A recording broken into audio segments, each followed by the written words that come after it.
जय हिंद दोस्तों, मेरा नाम है नीरज और आप देख रहे हैं हमारा YouTube channel stock market for beginners. नमस्ते दोस्तों, मेरा नाम है पूजा और आज जो है हम डिस्कस करने वाले हैं इन्वेस्टिंग के बारे में। मतलब लोग इतना करते रहते हैं इन्वेस्टिंग, इन्वेस्टिंग, इन्वेस्टिंग, आखिरकार क्या है ये भला इन्वेस्टिंग? तो चलिए चलते हैं नीरज अरोड़ा सर के पास, उनसे पूछते हैं इन्वेस्टिंग क्या होता है? तो ये पूजा जी बहुत ही बढ़िया क्वेश्चन है शर्मा जी आपका। अच्छा, पहले मैं अपने सारे जो भी हमारे व्यूअर्स हैं या जो भी हमें इस पॉडकास्ट में सुन रहे हैं, मैं आपको बता दूं कि हम ये पॉडकास्ट ये वीडियो जो है रिमोटली लोकेट कर रहे हैं क्योंकि क्वारंटाइन है, कोविड-19 है। शर्मा जी अपने घर पे बैठे हैं और मैं अपने घर पे बैठा हूँ और हम लोग जो है इसे रिकॉर्ड करने की कोशिश कर रहे हैं दूर से बैठ के, और साथ में एक मच्छर भी आ रहा है रिकॉर्डिंग में। बट बहुत बढ़िया क्वेश्चन है आपका, तो इसलिए मैं, हाँ, पहले मैं अपने ऑडियंस से बोल दूंगा कि इसलिए थोड़ा सा अगर साउंड इधर उधर हो तो उम्मीद करता हूँ कि आप लोग माफ़ कर देंगे और काम चला लेंगे। बस ये मैं आपको प्रॉमिस कर सकता हूँ कि इस वीडियो में नॉलेज आपको भरपूर मिलने वाली है और आराम से शांति से बैठ के सुनिएगा, बिल्कुल एकदम चिल्ड आउट हो गए। और साथ में अपने दोस्तों को भी दिखाइएगा कि हम लोग क्या बातें कर रहे हैं और कैसे एक्चुअली में इन्वेस्टिंग होती क्या है। हाँ, तो शर्मा जी का सवाल पे आते हैं। शर्मा जी ने पूछा कि व्हाट इज इन्वेस्टिंग। बहुत बढ़िया क्वेश्चन है क्योंकि हर कोई ना हंगामे में फंसा हुआ है। Stock markets, nobody is giving a beep to investing, everybody is after stock market. Stock market क्या है? मुझे लगता है इन्वेस्टिंग एक ब्रॉड टर्म है, काफ़ी बड़ा टर्म है।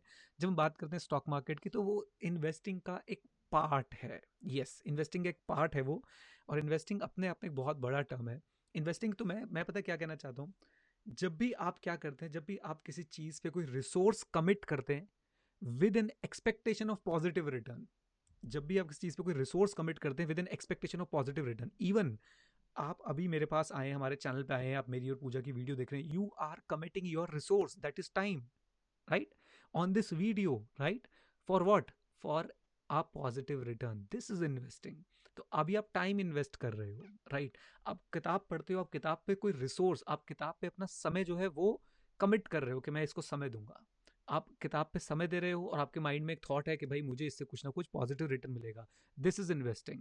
और साथ ही साथ मैं आपको एक बात और बताना चाहूँगा कि जब आप कोई कोर्स भी लेते हो, फॉर एग्जांपल आपने हमारा वैल्यू इन्वेस्टिंग का कोर्स ले रखा है या कोई भी, हमारे पास और बहुत सारे कोर्सेज हैं, आप सीए स्टूडेंट हो सकते हैं या आप हो सकता है कोई और, किसी का भी आपने कोई कोर्स लिया हो, इंग्लिश इंप्रूवमेंट का कोर्स लिया हो, पर्सनैलिटी डेवलपमेंट का कोर्स लिया हो, again you are committing your resources. आपने अपना पैसा कमिट किया है, आपने अपना समय कमिट किया है, और आपने, अगर हम और बात करें, फॉर एग्जांपल आप किसी बिजनेस में मैन्युफैक्चरिंग कर रहे हैं तो उसमें भी आप टाइम, पैसा और ह्यूमन रिसोर्स सब कमिट करते हैं, और with one expectation, positive returns, and that is investing. जब हम बात करते हैं स्टॉक मार्केट इन्वेस्टिंग की, या फिर जब हम बात करते हैं investing in terms of financial terms, investing financial terms में क्या है, तो वहाँ पे हम अपना पैसा जो है कमिट करते हैं, और पैसा कमिट करते हैं और उम्मीद करते हैं कि यहाँ से हमें एक पॉजिटिव रिटर्न मिलेगा। अब पैसा हम कमिट बहुत सारी जगह पे कर सकते हैं शर्मा जी। आप ओके। आप फिक्स डिपॉजिट पे पैसा कमिट कर सकते हो। आप, हो सकता है आप स्टॉक मार्केट में इक्विटी शेयर्स में पैसा कमिट करो, हो सकता है आप म्यूचुअल फंड में पैसा कमिट करो, हो सकता है आप गोल्ड में पैसा कमिट करो, हो सकता है आप रियल एस्टेट में पैसा कमिट करो। तो पैसा आप बहुत सारी जगहों पे कमिट कर सकते हैं, ज़रूरी नहीं है सिर्फ स्टॉक मार्केट में। तो इन्वेस्टिंग जब हम वर्ड बोलते हैं तो it is itself a very big concept, very broad concept. Even आप, मैंने जैसे बताया, आप ये वीडियो देख रहे हैं, आप तब भी इन्वेस्टिंग कर रहे हैं, राइट। राइट। अच्छा, मेरे से ना बहुत पहले मेरे एक स्टूडेंट ने मुझसे ये पूछा था कि मैम, अगर मैं, मेरी मम्मा ना घर पे पैसे ना बचा के रख लेती है, पापा से खर्चे लेती हैं हम्म। और पूरे पैसे खर्च नहीं करती हैं, और उसमें से ना कुछ पैसे जो है घर में अपने पास बचा के रख लेती हैं। हम्म। तो क्या वो भी इन्वेस्टिंग हुआ क्या? नहीं, बहुत ही बढ़िया क्वेश्चन शर्मा जी आपने पूछा है। एंड गाइस, मैं आपको बता दूं, मेरी और शर्मा की बात नहीं हुई कि हम क्या रिकॉर्ड करेंगे। हमें बस लगा कि चलो कुछ बनाते हैं बढ़िया सा। एक्चुअली में जो अभी आपने ये प्रोसेस बताया कि आपके एक स्टूडेंट की मम्मी ने जो है वो पैसे घर पे टाँके मारे हैं और टाँके मार मार के रखे हुए हैं तिजोरी में या जहाँ पे भी अपने पर्स में छुपा के रखे हुए हैं, वो इन्वेस्टिंग नहीं है। वो तो सेविंग्स है, सेविंग्स, बल्कि वो सेविंग भी नहीं है। वो ओके। वो वेस्टेज ऑफ मनी है, मैं ये बोलूँगा। ऑल्दो हमें कुछ पैसा कैश में रखना चाहिए, कैश की जगह मैं बोलूँगा कि आप बैंक्स में रख सकते हैं, फिक्स डिपॉजिट्स में रख सकते हैं। अभी लिक्विड फंड पे नहीं जाएंगे, लेकिन हाँ, डेफिनेटली आप जो है, वो इन्वेस्टिंग नहीं है, वो सेविंग का ही एक, मैं बोलूँगा, डिग्रेडेड वर्जन है। लेकिन ऐसे पैसा थोड़ा मिनिमम मिनिमम से मिनिमम पैसा ऐसे घर पे रखना चाहिए, नहीं तो अदरवाइज आप सारा पैसा जो है किसी ना किसी तरह अपने सेविंग्स बैंक में रखिए, एटलीस्ट वहाँ पे कुछ इंटरेस्ट आपको मिलेगा। और नहीं तो आप फिक्स डिपॉजिट कराइए, वहाँ पे भी आपको कुछ अच्छा इंटरेस्ट मिल सकता है। लेकिन ऐसे घर पे पैसा मत छुपा के रखिए। और ये हिंदुस्तान की मुझे लगता है सबसे बड़ी प्रॉब्लम है कि हम सेविंग्स और इन्वेस्टमेंट में फ़र्क नहीं समझते। एक बात, दूसरी बात, हम लोग पैसा छुपा छुपा के जो है वो ऐसे रखते हैं और पैसा वो ख़राब हो जाता है। क्यों ख़राब हो जाता है? उसके पीछे कारण है इन्फ्लेशन। इन्फ्लेशन, अगर एक सिंपल सी बात बताऊं मैं आपको, आज अगर आप जाते हैं और कोई चीज़ जो है वो आप 100 रुपए की खरीद के लाते हैं, राइट, आज से 3 साल बाद जाएंगे तो वो चीज़ आपको 100 रुपए की नहीं मिलेगी, वो महंगी हो चुकी होगी। आज से 10 साल बाद जाएंगे तो वो और महंगी हो चुकी होगी। सो क्या हो रहा है कि रुपये की वैल्यू जो है हर साल डिक्रीज होती जाती है, मनी की वैल्यू हर साल डिक्रीज होती जाती है। और उसी चक्कर में हमारा पैसा अगर घर पे पड़ा रहेगा, फॉर एग्जांपल आपके पास, आपके जो भी है, जिसका भी आपने एग्जांपल लिया, उन्होंने आज 100 रुपये अपने पास बचा के रखे हैं, तो 10 साल बाद उस 100 रुपये की वैल्यू 100 रुपये नहीं रहेगी। हो सकता है उस 100 रुपये की वैल्यू सिर्फ 33 रुपये, 34 रुपये, 35 रुपये, डिपेंडिंग अपॉन द इन्फ्लेशन इतनी रह जाएगी। तो जो वो कर रही हैं वो बिल्कुल सही नहीं है। घर में तो पैसा रखना बिल्कुल ही गलत है। एक मिनिमम बैलेंस बना लीजिए कि ओके, इतना पैसा घर में रहेगा कुछ इमरजेंसी चीज़ों के लिए, और बाकी सारा पैसा, जितना पैसा हो सकता है, आप बैंक्स में रखिए और सेविंग्स अकाउंट में रखिए। जो बहुत ज़्यादा एक्सेस हो उसे आप फिक्स डिपॉजिट, या फिर आगे चल के हम बात करेंगे किसी पॉडकास्ट में, आप उसे अपने लिक्विड फंड्स वगैरह में डाल के रख सकते हैं। सर यहाँ तो मतलब हमें अवेयरनेस की बात ज़रूर करनी चाहिए कि जो स्टूडेंट्स अपने ये वीडियोस देख रहे हैं, उन्हें खुद ही नहीं, इनफैक्ट अपने घर पे भी सबको ये वीडियोस दिखाने चाहिए, क्योंकि एक बहुत ही बड़ा कहते हैं ना कि मिथ है कि नहीं, पैसे बैंक में डालोगे तो डूब जाएंगे, इसलिए पैसा घर में सेव करके रखो। So it's all about awareness, I believe. बिल्कुल बिल्कुल सही कह रहे हैं आपके। और जैसा मैं बता भी रहा था आपको कि सेविंग्स तो फिर भी थोड़ा बहुत बचा सकता है, मतलब वो भी आपको इन्फ्लेशन को बीट नहीं कर पाएगा, लेकिन फिर भी आपका नुकसान कम होगा। लेकिन घर पे रखना तो 100% नुकसान है। आपका पैसा वो पड़े पड़े एक दिन, अगर सच बताऊं, आप रख के रखिए उसको, एक दिन वो ज़ीरो भी हो जाएगा, मतलब उसकी वैल्यू ज़ीरो के बराबर हो जाएगी। अभी जब डिमोनेटाइजेशन हुआ था तो काफ़ी लोगों को ये रियलाइज़ हुआ ही राइट। होगा। वो तो कह रहे कि एक्सेप्शनल केस था, लेकिन हाँ, उसमें तो पैसे की वैल्यू ज़ीरो हो गई। और आज भी मैं सच बताऊं तो मेरी डॉटर है मिष्टी, तो हमने उसका पिगी बैंक खोला, तो उसमें 2 500 के पुराने वाले नोट निकले, एंड ज़ीरो है वो आज। बट वो ज़ीरो इन्फ्लेशन की आज वजह है। से नहीं, वो रेगुलेटरी रिक्वायरमेंट्स की वजह से या लीगल राइट। लॉ की वजह से जो है वो ज़ीरो हो गए हैं। लेकिन हाँ, आपको पैसा घर पे बिल्कुल नहीं रखना चाहिए, एटलीस्ट उसे बैंक्स में डालिए। और उसके बाद हम आपको बताएंगे कि आप उसे इन्वेस्ट करिए। जो आपके पास लॉन्ग टर्म के लिए पैसा है, उसे तो आप ना बैंक में रखेंगे ना घर में, उसे हम इन्वेस्ट कराएंगे, और उसे हम ऐसी जगह इन्वेस्ट कराएंगे कि वो इन्फ्लेशन को तो बीट करे ही करे, और उसके ऊपर भी हमें कुछ रिटर्न्स दे। राइट।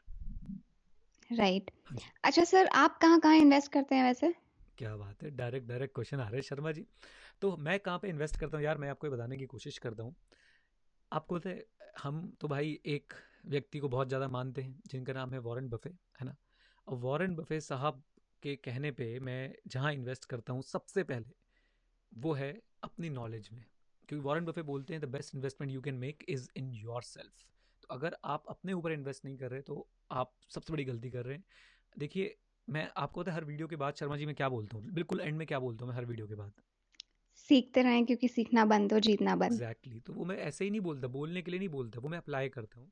मैं हमेशा कोशिश करता हूँ कि मैं सीखता रहूँ, क्योंकि मुझे पता है जिस दिन मैंने सीखना बंद किया उस दिन मेरा जीतना बंद हो जाएगा।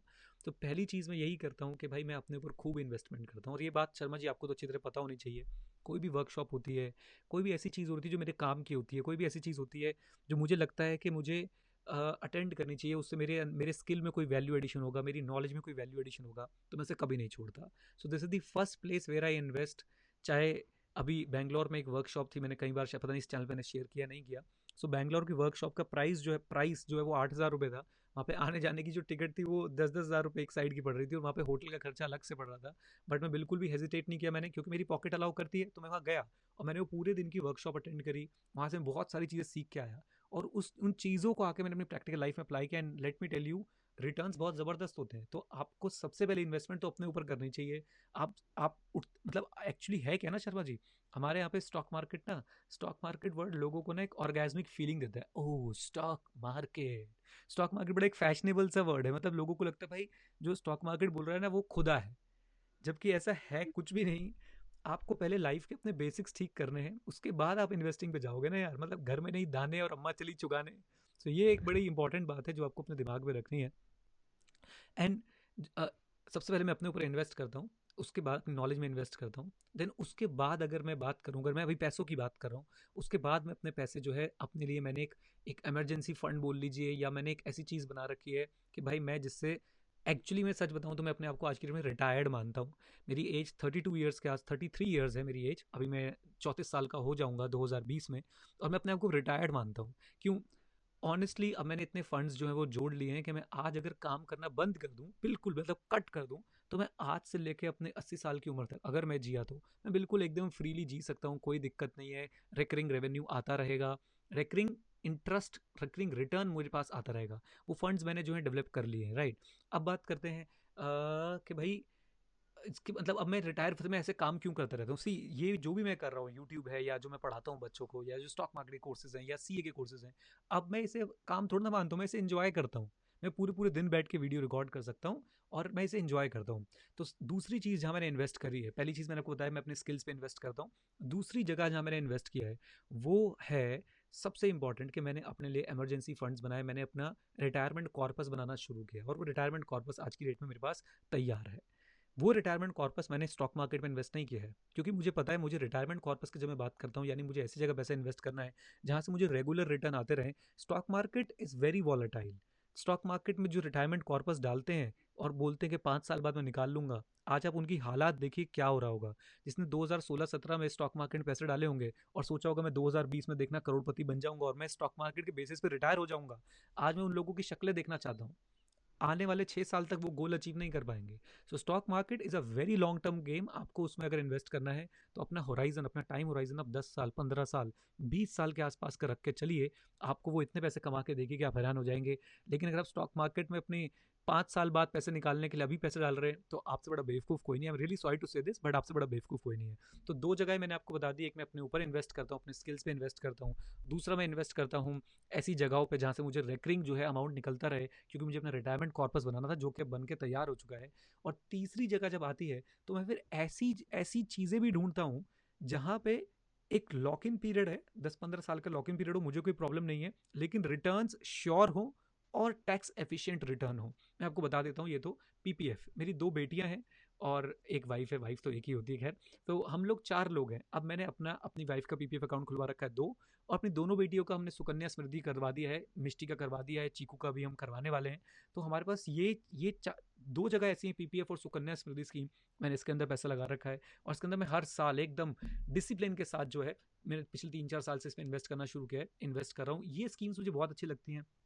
यहाँ पे पैसा लगाओ, बिल्कुल टैक्स फ्री है और आपको डिडक्शन भी मिलती है। खैर डिडक्शन मेरे लिए मैटर नहीं करती, क्योंकि डिडक्शन सिर्फ 1.5 लाख की आप ले सकते हैं एटीसी में। तो मैं तो इसमें बस पैसा इसलिए लगाता हूँ क्योंकि इससे जो पैसा आने वाला है वो टैक्स फ्री है। और टैक्स फ्री रिटर्न आना अपने आप में एक बहुत बड़ी चीज़ है। अगर आप 30-40% के टैक्स ब्रैकेट में फॉल करते हैं और आपके पास जो पैसा आ रहा है वो टैक्स टैक्स फ्री है, तो अगर आपका 7% भी आ रहा है तो लगभग 8, 8.5, 9% आप कैलकुलेट कर सकते हैं, उसके बराबर होगा, राइट। सो इसलिए मैंने इन स्कीम्स में जो है वो अच्छी इन्वेस्टमेंट कर रखी है। अब इसके बाद मतलब मैं आपको इन्वेस्टमेंट की पूरी अपनी क्रोनोलॉजी बता रहा हूँ। So first invest in your self. Second, retirement corpus जो अगर आप जल्दी बना पाए, जैसे मेरी एज तक आप बना पाए, तो मैं आपको शुरू से बोल के चलूंगा कि रिस्क फ्री सिक्योरिटीज में डालिए, रिस्क फ्री इन्वेस्टमेंट कीजिए। देन उसके बाद ये पीपीएफ और सुकन्या समृद्धि स्कीम तो मुझे लगता है हमारा जन्म सिद्ध अधिकार है हर भारतीय का। अगर बेटी है घर पे तो सुकन्या समृद्धि स्कीम आपकी होनी ही चाहिए। अगर आप बेटी नहीं है तो कम से कम पीपीएफ तो होना ही चाहिए, राइट। पीपीएफ तो आपका जिस भी उम्र में आपको अपना पीपीएफ अकाउंट खुलवा लेना चाहिए। अगर आपने नहीं खुलवाया तो आप पापी हैं। देन उसके बाद मैं बात करता हूँ इंडेक्स फंड्स की। उसके बाद मैंने सबसे ज़्यादा इन्वेस्टमेंट कर रखी है इंडेक्स फंड्स के अंदर। और इंडेक्स फंड के ऊपर मैंने काफ़ी सारी वीडियोस भी बनाई हैं, और इंडेक्स फंड में मैंने बहुत अच्छी खासी इन्वेस्टमेंट करी है, अभी भी कर रहा हूँ। क्योंकि अभी मेरी देखो, ऑल दो मेरे पास रिटायरमेंट कॉर्पस मेरा तैयार है, मुझे वहाँ से रेकरिंग इनकम आती है। मैं आपको बता दूँ मैं वहाँ से भी रेकरिंग इनकम निकाल नहीं रहा हूँ। क्यों? मुझे अभी मेरे जो मेन मेरा जो बिजनेस है, जो प्रोफेशन है, मुझे उससे बहुत सारी इनकम हो रही है। तो मैं अपने उस इनकम को अभी एक्यूमुलेट होने दे रहा हूँ। जो मेरा कॉर्पस है तो वो और ज़्यादा बढ़ता हुआ चला जाएगा, राइट। देन इंडेक्स फंड में मैं अभी काफ़ी अच्छी इन्वेस्टमेंट करता हूँ, और आप सबको भी सजेस्ट करता हूँ कि इंडेक्स फंड में इन्वेस्ट करो। और मैंने अब एक ऐप भी बता दी आपको, ग्रो ऐप के थ्रू जाके जो है आप लोग आराम से इन्वेस्टमेंट कर सकते हैं। उसके लिंक आपको पॉडकास्ट के डिस्क्रिप्शन में और यूट्यूब वीडियो के डिस्क्रिप्शन में टाइटल में मिल जाएंगे आपको फॉर श्योर। तो आप भी इंडेक्स फंड में इन्वेस्ट करिएगा, लेकिन पहले क्रोनोलॉजी समझिए, क्रोनोलॉजी समझिए। अमित शाह जी याद है कि नहीं आपको? तो आपको पहले क्रोनोलॉजी समझनी पड़ेगी। सो इंडेक्स फंड में इन्वेस्ट करता हूँ, उसके बाद जाके अच्छा, इंडेक्स फंड के बाद जाके मैंने एक म्यूचुअल फंड में, सिर्फ एक म्यूचुअल फंड में मैंने इन्वेस्ट किया जो एक्टिव म्यूचुअल फंड है। मेरा बहुत विश्वास है, मैं नाम नहीं लूंगा किसी म्यूचुअल फंड का, नहीं तो वो आप लोग जाके तुरंत भाग के उसमें इन्वेस्ट करना शुरू कर दोगे। उसके बाद मैंने एक म्यूचुअल फंड में इन्वेस्ट कर रखा है, सिर्फ एक एक्टिव म्यूचुअल फंड मैंने आज तक इन्वेस्ट किया है। देन उसके बाद जाके मैं स्टॉक मार्केट के बारे में सोचता हूँ, डायरेक्ट इक्विटी में एक्सपोजर लेता हूँ। सी, आई एम अ पर्सन जो जिसे लगता है कि भाई 10 से 12% रिटर्न कमा ले बहुत है, बल्कि 10 से 12 भी छोड़ो। मैं आपको एक सिंपल फॉर्मूला समझाता हूँ।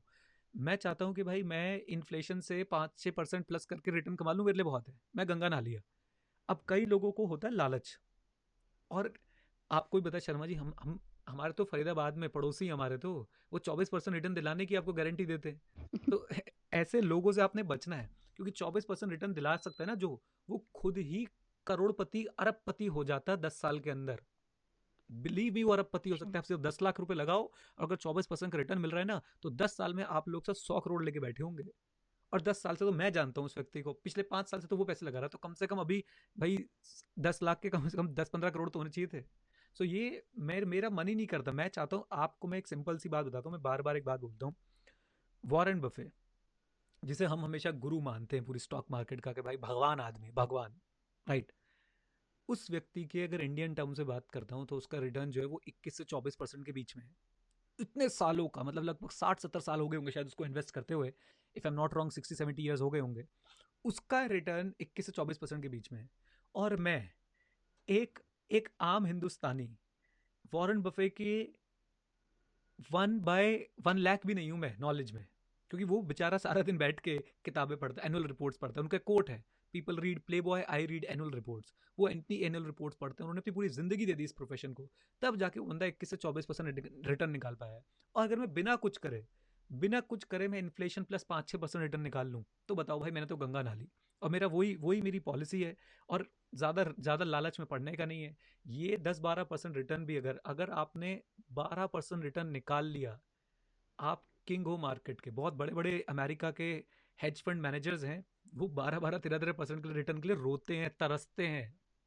और हम यहाँ बैठ के, मैंने पिछली बार, मैंने आपको पता नहीं आपने यूट्यूब पे देखा था नहीं देखा था, मेरा पिछली बार का जो इंडेक्स फंड का रिटर्न था, दैट वाज अराउंड 12.80%।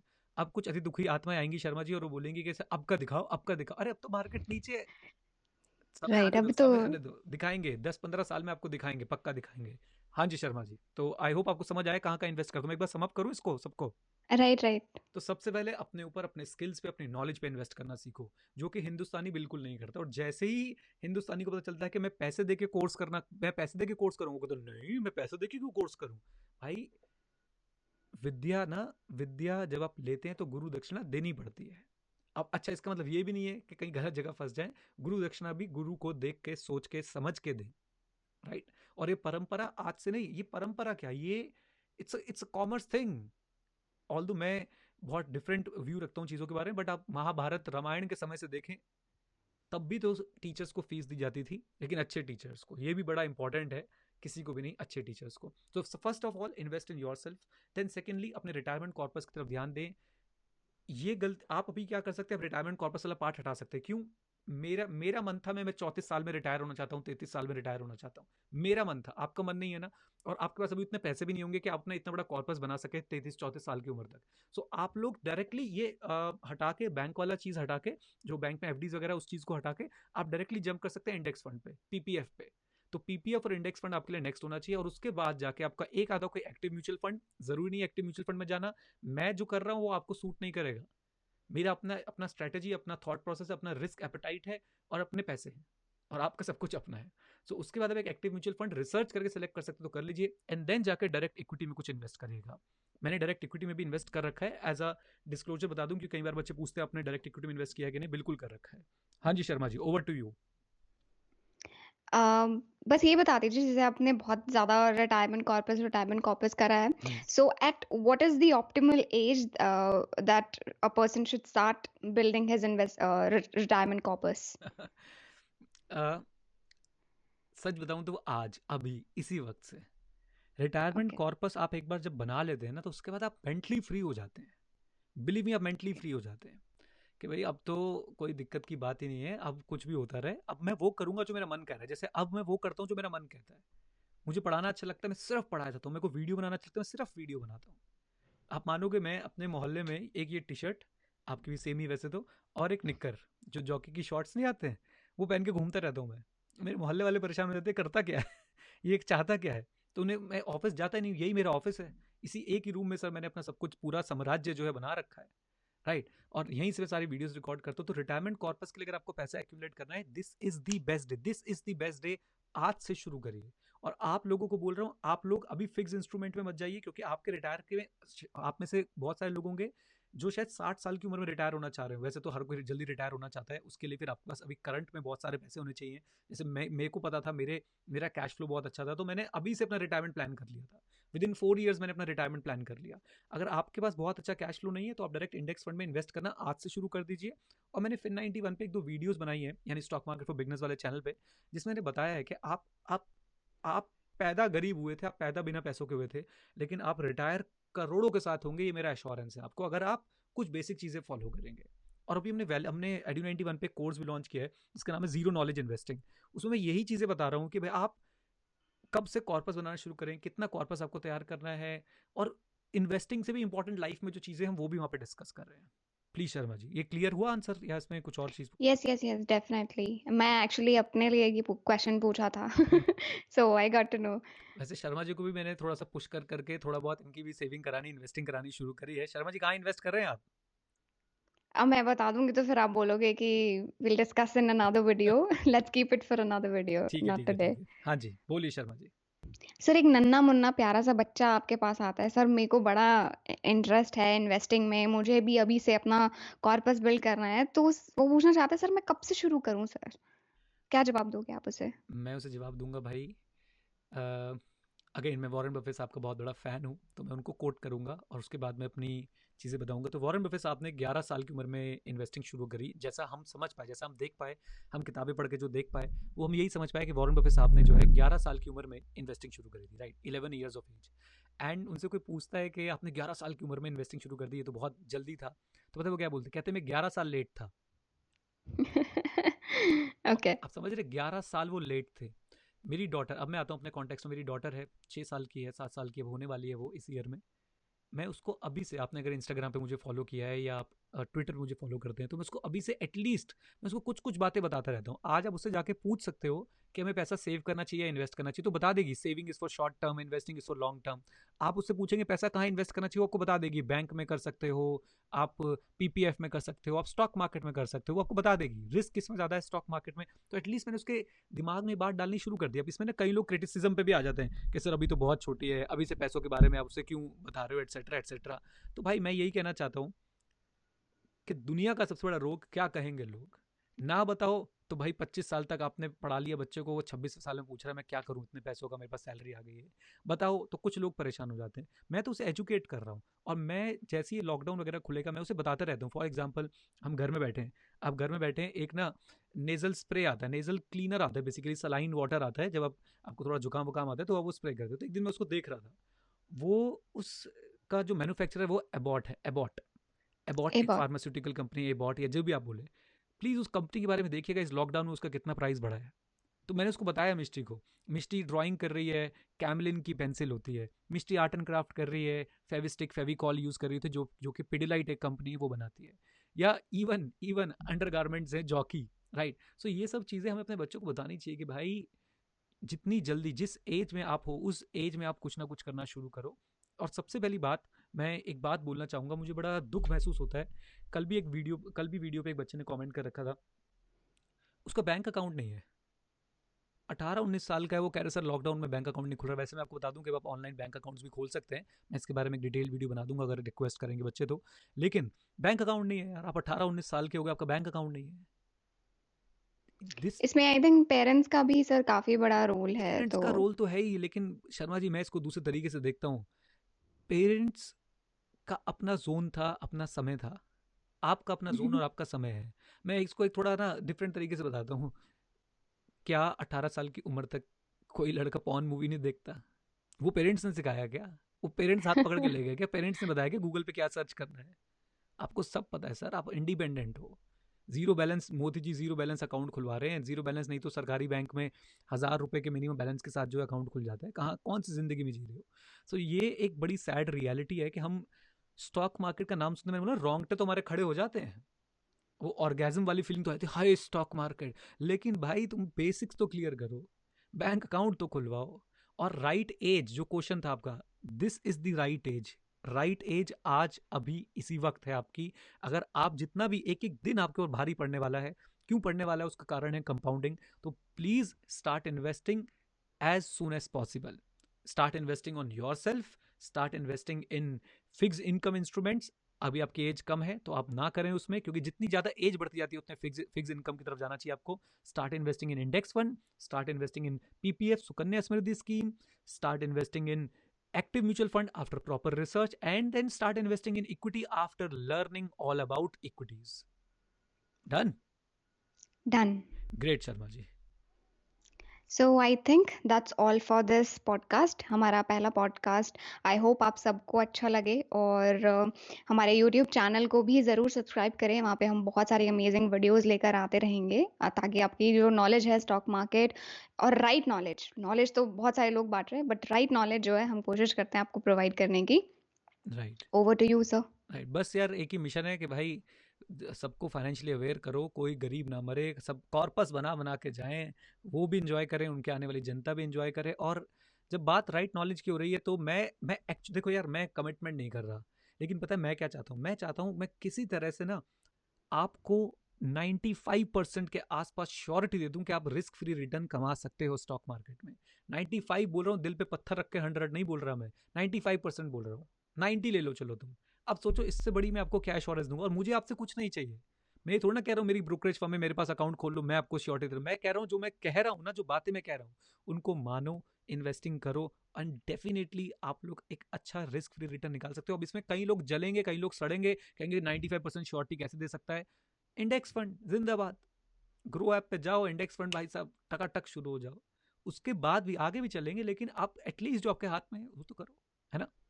चलिए शर्मा राइट। जी, आई थिंक काफ़ी अच्छा रहा आज का हमारा पॉडकास्ट, और काफ़ी नॉलेजेबल रहा होगा। तो कमेंट बॉक्स में आप लोग कमेंट करके ज़रूर बताएं कि क्या है आपकी दुविधा, क्या है आपकी डाउट, दिक्कत, परेशानी। हो सकता है किसी पॉडकास्ट में हम आपका सवाल भी ले लें और आपके सवाल का जवाब भी दे दें, आपका नाम लेके, राइट। और ये पॉडकास्ट हम लोग यूट्यूब पे भी अपलोड करने वाले हैं, और हम लोग अपना पॉडकास्ट जो हमारा है, जो ऑडियो साइट्स हैं जैसे कि स्पॉटिफाई है, गूगल है, एप्पल है, इन सब के प्लेटफॉर्म पे भी आपको जो है मिल जाएगा। और देखें, एंजॉय करें और सीखते रहें, क्योंकि सीखना बंद तो जीतना बंद। जीतना बन। चलिए जी, बाय बाय बाय बाय।